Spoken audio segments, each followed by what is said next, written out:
Hey hi evening టైంలో పిల్లలతో కొంచెం టైం స్పెండ్ చేసామనుకోండి వాళ్ళైతే మస్తు ఖుషి అవుతారు కదా. ఎందుకంటే ఈవినింగ్ వరకు స్కూల్లోనే చదువుకొని వస్తారు.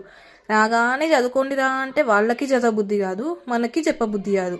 కొద్దిసేపు ఆడుకున్న తర్వాత చదవండి రా అంటే వాళ్ళు కూడా ఆడి అలసిపోతారు కాబట్టి మంచిగా కూర్చొని చదువుకుంటారు కదా. మా ఇంట్లో ప్లేస్ ఉందని చెప్పాను కదా, ఈరోజు వాళ్ళ డాడీతో క్రికెట్ ఆడుతున్నారు. అసలు ఆడనే ఆడాడు తను. కానీ ఈరోజు పిల్లలు రిక్వెస్ట్ చేస్తే ఆడడానికి రెడీ అయ్యాడు. క్రికెట్ ఆడడం అంటే పెద్ద ప్లే గ్రౌండ్ ఉండాలి కదా, ఇంట్లో ఈ చిన్న ఉంటుంది కాబట్టి ఏదో కొంచెం డిస్టెన్స్లో ఆడుతున్నారు. కానీ ఆ బాల్ ఉంటుందా చెప్పండి, బ్యాటింగ్ చేస్తే పిల్లలకు అసలు బ్యాటింగే రాదు. కానీ వాళ్ళు చేసే బ్యాటింగ్కి ఆ బాల్ ఏడ పడుతుందో కూడా అర్థం కావట్లేదు.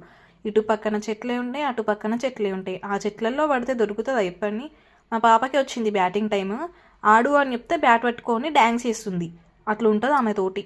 బాల్ ఎట్లాగో బయట పడిపోయింది. ఇప్పుడు చూడండి దాన్ని వెతకాలి. సరే బాల్ పడగానే చూస్తేనేమో మనకు తెలుస్తుంది ఎక్కడ పడిందో అని. తీసుకొని వస్తుంది చూడండి మా పాప. ఆ బ్యాట్ చేతిలో ఉండడమేమో కానీ ఆమె డ్యాన్స్ చేయడమే ఎక్కువైపోయింది. మేము చెప్పినా కదా మా ఇంటి దగ్గర కోతులు మాతోనే ఉంటాయి, మేము కోతులతోటే ఉంటామని. చూడండి ఆ పైన ట్యాంక్ పైన ఎలా కూర్చుందో ఒంటరి కోతి, చూస్తుంది డోర్స్ ఎక్కడ ఓపెన్ ఉన్నాయా అని.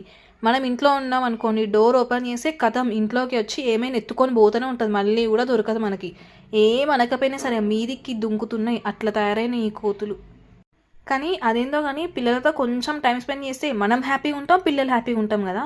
నేనైతే ఈరోజు ఆడలేదు, ఆడినప్పుడు మాత్రం బాడీ ఫుల్ రిలీఫ్ అవుతుంది. మీకు ఒకవేళ ఈ వీడియో కనుక నచ్చినట్టయితే ప్లీజ్ లైక్ చేయండి, అలాగే సబ్స్క్రైబ్ చేసుకోండి. Thank you for watching.